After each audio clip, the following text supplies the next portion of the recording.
Thank you very much, Paul. Can everybody hear me okay at the back? Yeah. I'm very glad to be in New York City. It's only the second time I've been here. Um, and I'm very grateful to Bard Graduate Centre, and particularly Paul Sturton, for inviting me.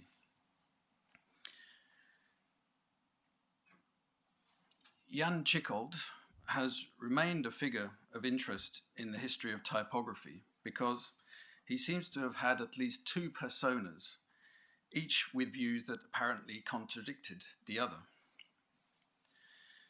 The tensions between modern and traditional approaches to typography were played out through his work during 5 decades of the 20th century. Tschichold's journey from craft tradition through rationalist reform and back to an intermediary position was characterized by his colleague Paul Renner as a dialectical hunt for knowledge, which Renner said was best served by somebody who feels the conflict in their own being. There were, however, certain continuities throughout Tschichold's work and in his persona, not least the bow tie, which you see here in two portraits taken almost 50 years apart. The first one from the mid-1920s and the second from the early 1970s, I guess a few years before his death.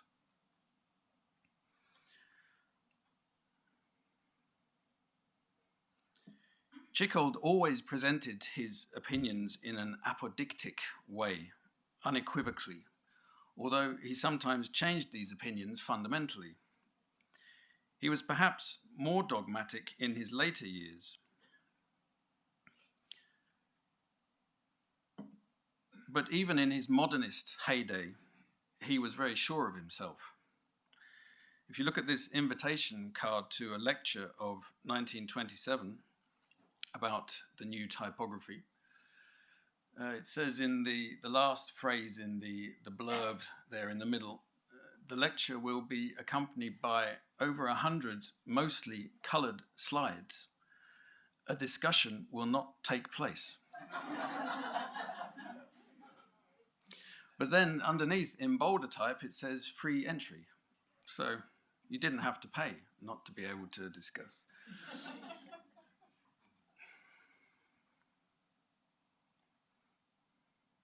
It may seem odd to be talking so much about opinions in the case of a designer, but Tschichold was almost unique in his lifelong persistence in writing about typography. This is another aspect of his double nature. He was not only a practicing typographer, but simultaneously a historian and theorist of typography. From 1925, for just over 10 years, he was the principal evangelist for new typography, a functionalist movement that developed mainly in Central and Eastern Europe. As was customary for a cultural reformer during that era, he wrote a manifesto, two in fact, both from 1925. The first, on the left, was published in a little-known cultural magazine and was forgotten for many years. The second, Elementare Typography, on the right, reached a very large readership in the printing trade periodical Typographische Mitteilungen.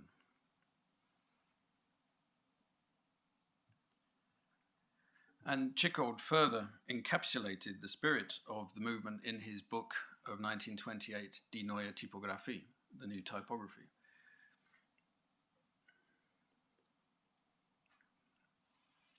He was perhaps the first graphic design historian.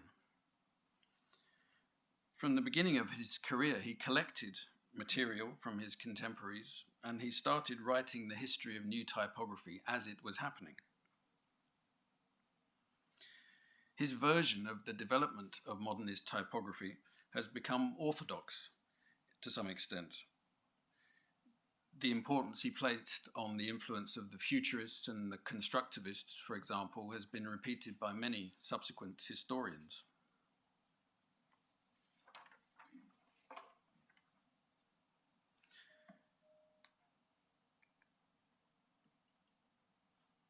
This book, which is Die Neue Typography, unfortunately, original copies have a tendency for the silver blocking on the spine to wear off.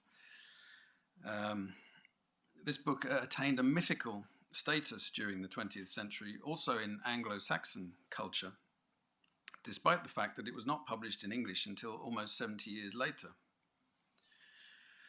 So as students, English-speaking students, we were reduced to holding this mute black object up to the light to see if any enlightenment would shine out of it, although not an original. There was a facsimile copy which was available.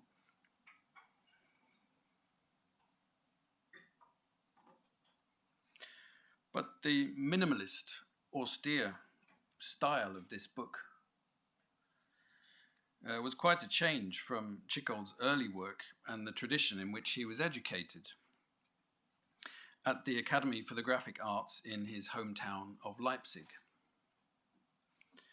He was a prodigious calligrapher as a very young man, but he gave up calligraphy almost entirely in favor of the mechanized aura of new typography. This is an example of a handwritten book that he did in 1919 when he was 17 years old. An example of another book in the same series is upstairs in the exhibition here from the Palatino books. So this was written out by hand, calligraphed, and then reproduced lithographically. It's an edition of Hölderlin.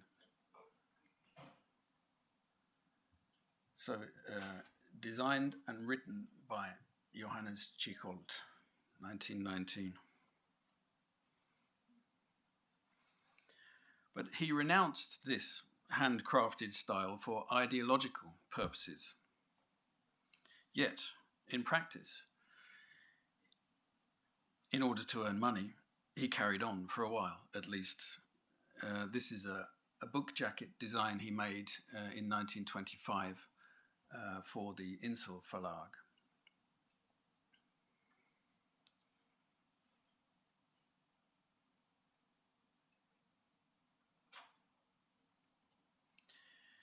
In his book, Die Neue Typography, he writes a lot about the virtues of standardization in paper formats, in letter layouts, like you have here for letter heading.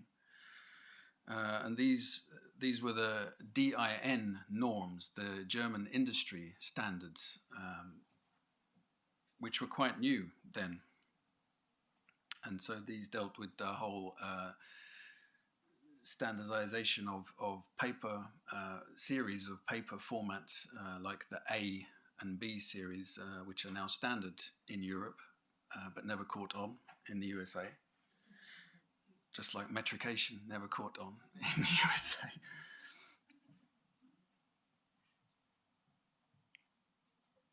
And at this time, so in the mid-1920s, particularly in Germany, there was still a kind of faith in rationalization and industrialization. But we've lost that faith now to a large extent. And there's been a return to craft and handmade things in recent years. So Tschichold is interesting in this respect, I think. Even in his later years, he occasionally used his calligraphic skills to design titles for books, for bindings, title pages. This is the drawing for artwork for a binding, which is also upstairs in the exhibition at the top. Both of these examples are from around 1940.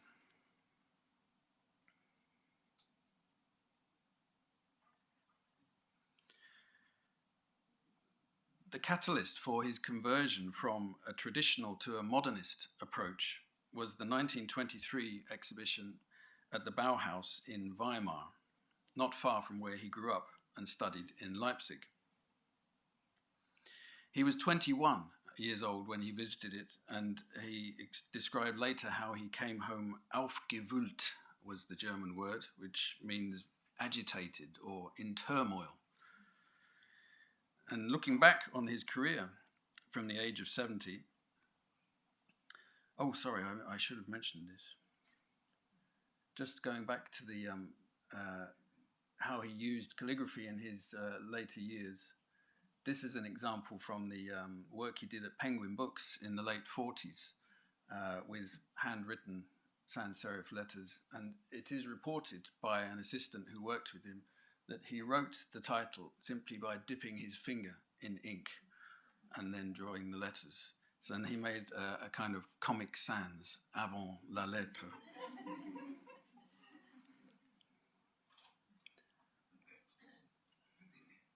This is him, I think, in the late 60s, and he just happens to be looking at an exhibition of Bauhaus material.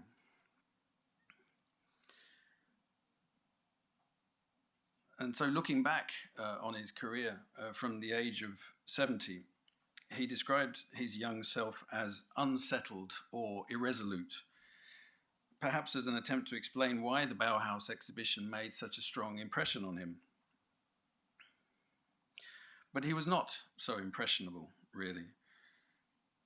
While Tschichold had friendly contact with the Bauhaus in the 20s, especially with Herbert Bayer and Laszlo Moholy-Nagy, he was never professionally connected with that school. And he did not consider the Bauhaus to be synonymous with new typography. Perhaps more decisive for Tschichold was his contact with the Russian constructivist L. Lissitzky, who you see here in his famous self-portrait photomontage, The Constructor, which is signed down here, L.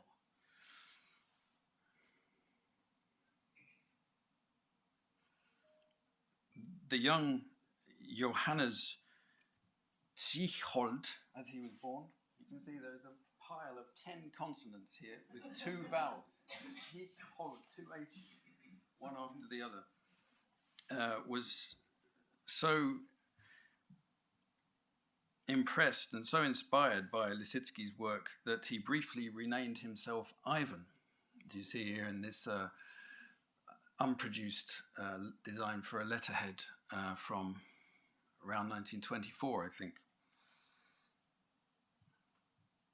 He was even, his family had already begun to simplify the spelling of the surname, getting rid of at least the third H.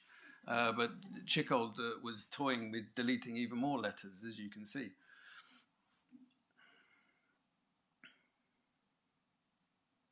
It's a Slavic name, which rendered in German requires lots of consonants, and it's much simpler written in Cyrillic or in Slavic languages. In this advert, Tschichold designed for a Polish publisher, Philobiblon. He signed himself in Polish form, which I've enlarged here from the bottom left corner. So you can see the spelling of the surname is a simpler affair in Polish. And this was 1924, before he actually became Jan officially.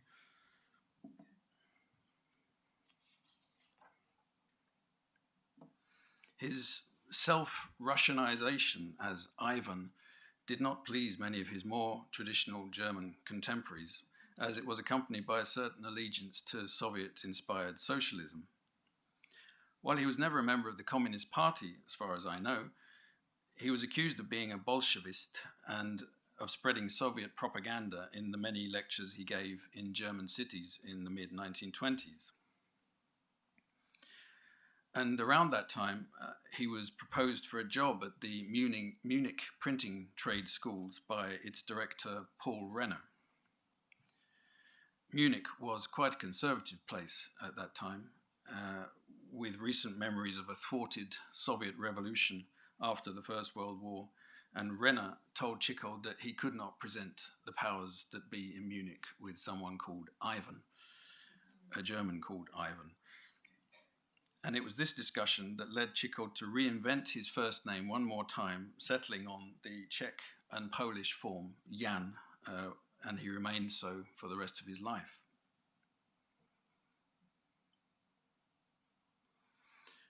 Unlike Lisitsky and the Bauhaus teachers Beyer and Moholy-Nagy, who all came to typography from art or architecture, Tschichold trained as a calligrapher and typographer. So he was in a perfect position to digest their radical, sometimes visionary ideas for practical use. Most often his intended audience were printing trade apprentices and compositors. His interest always centered on the reasoned use of metal type.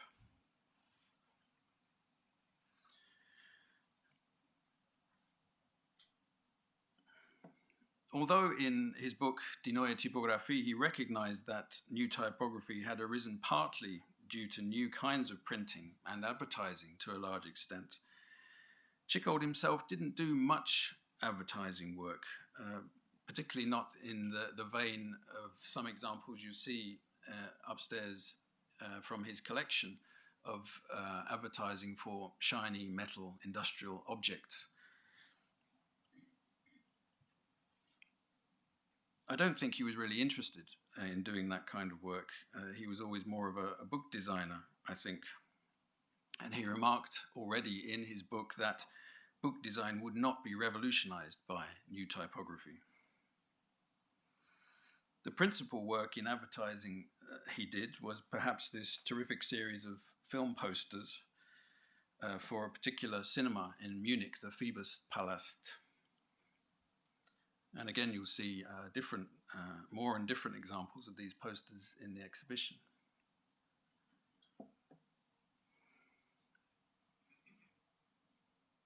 These were lithographed and all the lettering was made manually by Tschichold. There's no typesetting involved here at all, although the letter forms are imitative of type.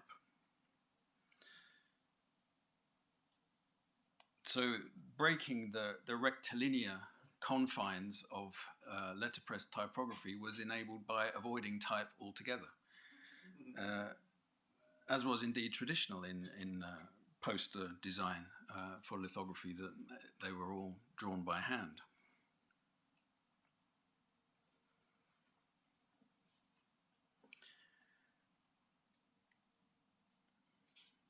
Tschichold did not live to fully experience the photographic revolution of typesetting technology, although towards the end of his modernist period he made the first original typeface designs for the pioneering photo setting technology called the Uhr type, invented by a Hungarian called Edmund Uhr, which you see here, rather complicated machine. And so Tschichold was involved in working out the problem of typeface design at the very point when type began to float free from its metal body. These are his drawings for his Uhr sans serif from 1933, which some of you will realize is very close to Gill Sans.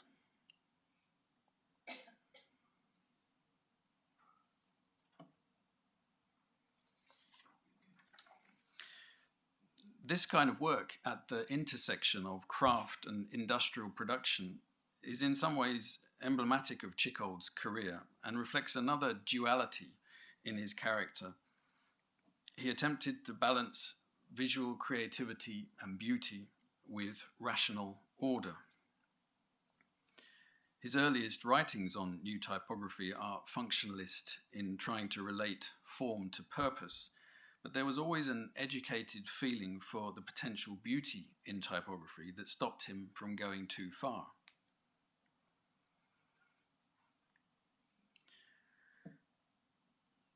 For example, it is often thought that one of Tschichold's main principles of new typography was the exclusive use of sans serif type.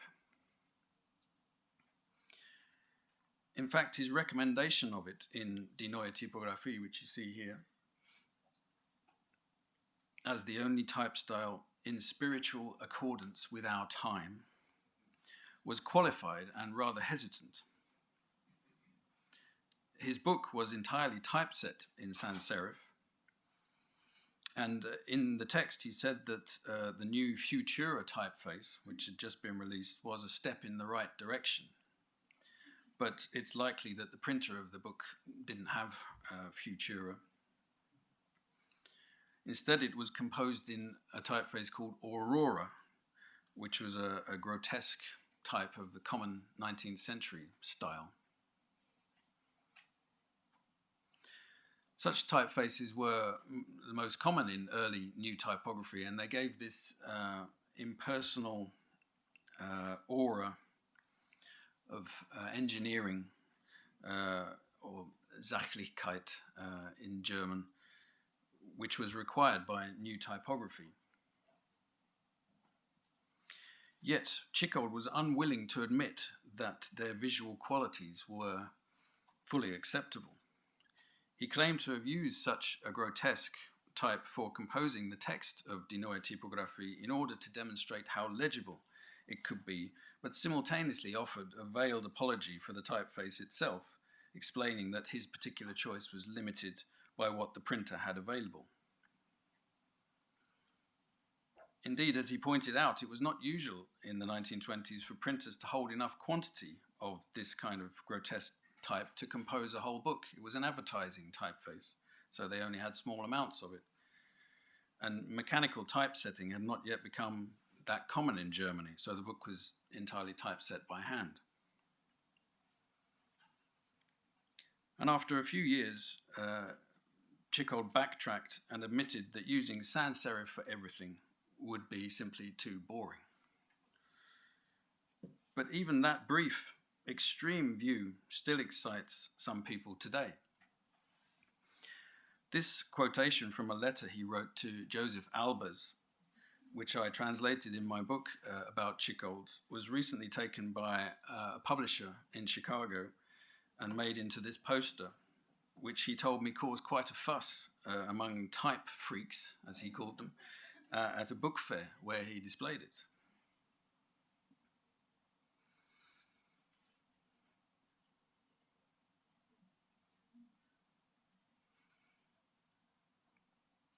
But Tschichold's expertise always encompassed historical styles, and he demonstrated to students how to use them in typography, even during his modernist years. He wrote 2 educational books in the early 1930s on craft skills in visualizing type. This one, these are excerpts from Typographische Entwurfstechnik, techniques of typographical design, about how to sketch type convincingly on a layout. So these are his examples, followed by the typeset execution. So, and he started with sans serif, but went on to demonstrate the other styles as well. And in his second book, called Schriftschreiben für Sätze, Formal Writing for Compositors, he also started with the sans serif style because it was the simplest, he said, but again went on to the other historical styles.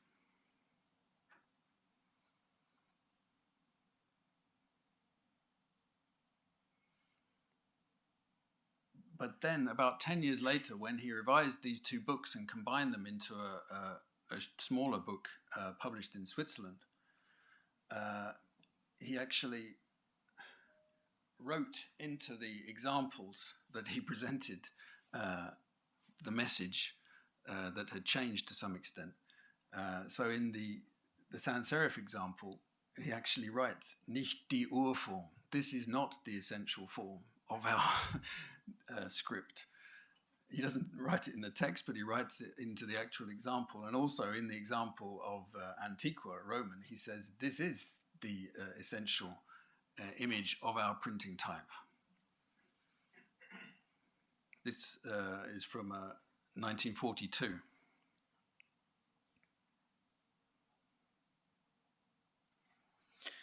Nevertheless, his earlier recommendation of sans serif was taken to extremes by the second generation of modernist typographers, principally in Switzerland, who used it often in one type size only for almost everything.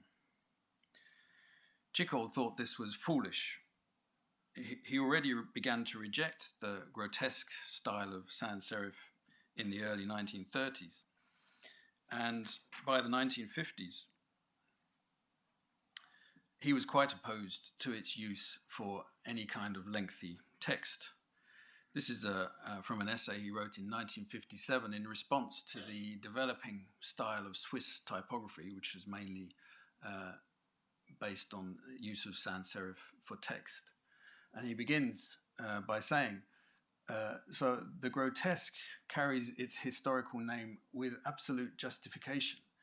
It is a true monstrosity, ein eigentliches Monstrum. I told you he was more dogmatic in his later years. Although a few years after this, once Adrian Frutiger's Universe typeface had appeared, he did have nice things to say about that typeface.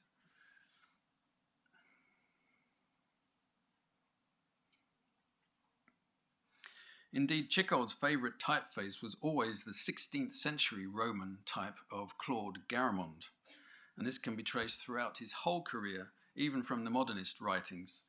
In his book, Die Neue Typography, he recommended Garamond as a suitable typeface for books, and a couple of years later called it one of the purest forms of Roman type. This opinion became more and more articulate over the years, and it resulted in the one great type design he made that he is known for, called Sabon, which is his version of Garamond. Seen here in a specimen of the monotype version.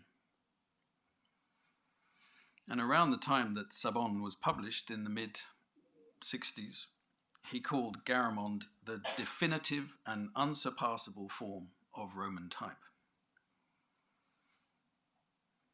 So there'd been not much progress since about 1540 in his view. Despite the historical importance of Tschichold's modernist phase for 20th century typography, it can be seen as something of an aberration in terms of his whole career. It lasted only a decade until around 1935, whereas he went on working for another 40 years. Indeed, just at the point where he was turning back to classical typography, he made this table comparing new traditionalism and new typography. New traditionalism is a phrase that he apparently invented, by which he mainly meant the style of classical typography cultivated particularly in Britain, to some extent in the USA. This was contained in his last essay as an advocate of new typography, published in English in 1937. Intriguingly, he contrasted new traditionalism's predominant tendency towards a pleasing appearance with new typography's predominant tendency towards lucidity and functionalism, as if the two were mutually exclusive. And his assertion that mechanical typesetting was more common in new typography than in new traditionalism ignored the dominant role of the Monotype Corporation in reviving classical typefaces, which is something that he certainly appreciated and made a lot of use of in his work at Penguin Books. And tellingly, in this essay, Tschichold admits that both approaches essentially demanded exactly the same thing. That, and in his words, form should arise clearly and unequivocally out of the requirements of the text and pictures only, and according to the functions of the printed matter. In 1933, when the Nazis came to power, Tschichold was imprisoned for 1 month for being a cultural Bolshevist. That was the Nazis' term, but without formally being charged of a crime. After that, he fled to Switzerland and rarely ever went back to Germany. During the Second World War, he gained Swiss citizenship, and his work became increasingly restricted to book design, and by the end of the war, he had become an advocate of a traditionalist approach. And this led to him being invited to reform the typography of Penguin Books in the UK. And here he is at their offices in suburban London, where he worked for 2 years, 1947 to 1949. But just before he left to go to England, he was embroiled in a key episode in 20th century typography, the published dispute with Max Bill, former Bauhaus student and architect and designer. This was in 1946, and Bill accused Tschichold of deserting the cause of new typography. And this is a very interesting debate on the morality of typography, if you can call it that, and on the possibility of a modern style. And it can be seen as a seminal moment in the development of Swiss typography later in the 50s and 60s. Tschichold's wise response to Bill, titled Belief and Reality, implied that the Third Reich and the Second World War had changed everything and had disillusioned him about an optimistic belief in progress. He deliberately didn't address the left-wing associations of his early theories, but contrived to tar them with the same brush as Nazism. He gave the impression that he'd become a different man from the young revolutionary who wrote manifestos in the 1920s. And he summarized this later position in a speech he gave in 1959 here in New York City to the Type Directors Club. "I am the most severe critic of the young Tschichold," he said, and he continued, "I detected most shocking parallels between the teachings of Die Neue Typography and National Socialism and Fascism. Obvious similarities consist in the ruthless restriction of typefaces, a parallel to Goebbels' infamous Gleichschaltung, and the more or less militaristic arrangement of lines. Because I did not want to be guilty of spreading the very ideas which had compelled me to leave Germany, I thought over again what a typographer should do." But his retrospective characterization of modernist typography as dominated by a German will to order ignores the evidence documented by himself as a young historian that important contributions to new typography were made in Poland, Russia, Czechoslovakia, the Netherlands, even Japan. And luckily we have many examples to illustrate this in the terrific exhibition upstairs from the material that Tschichold himself collected in those formative years. That's all I have to say. Thanks very much for listening.